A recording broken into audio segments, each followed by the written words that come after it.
Hello student, welcome to e-learning. I'm Alok in front of you and today I'm going to tell you the third poem of your book, that is Not Marble, Not the Gilded Movement by William Shakespeare. Now the summary of the poem. The poem is about the powerful effects of time. ये कविता शक्तिशाली समय के बारे में बताती है और उसका असर कैसा होता है ये बताती है. It says that everything comes to an end. ये कविता कहती है कि जो भी कुछ है उसका अंत निश्चित है. And gradually by the time, जो समय द्वारा होता है. May it be marble, चाहे वो मार्बल की बड़ी इमारतें क्यों ना हो, संगमरमर की इमारतें ही क्यों ना हो, या फिर गोल्ड प्लेटेड मॉन्यूमेंट क्यों ना हो, उन सभी का अंत होता है. Even the poetry is more powerful.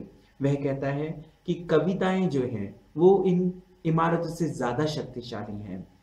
And outliving than the uncared for the unswept monument. ऐसे मॉन्यूमेंट जिनमें अब कोई सफाई भी नहीं करता, उनसे ज्यादा पावरफुल है.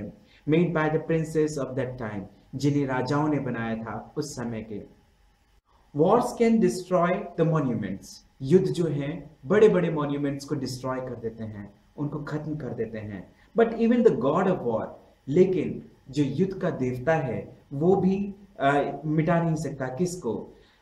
Burn the written memory of one's life which continue after one's death. कि एक योद्धा की जीवन की कहानी को जो कविताओं के माध्यम से लिखी गई हैं उनको वह नहीं मिटा सकता.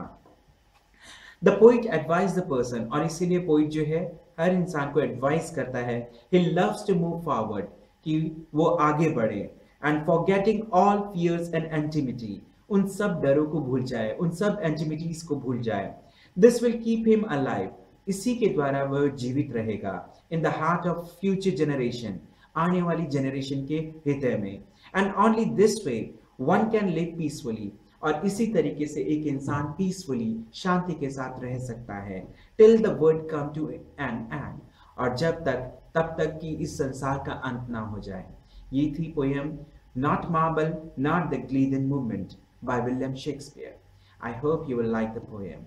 If you like it, don't forget to press the like button and subscribe the channel. Thank you.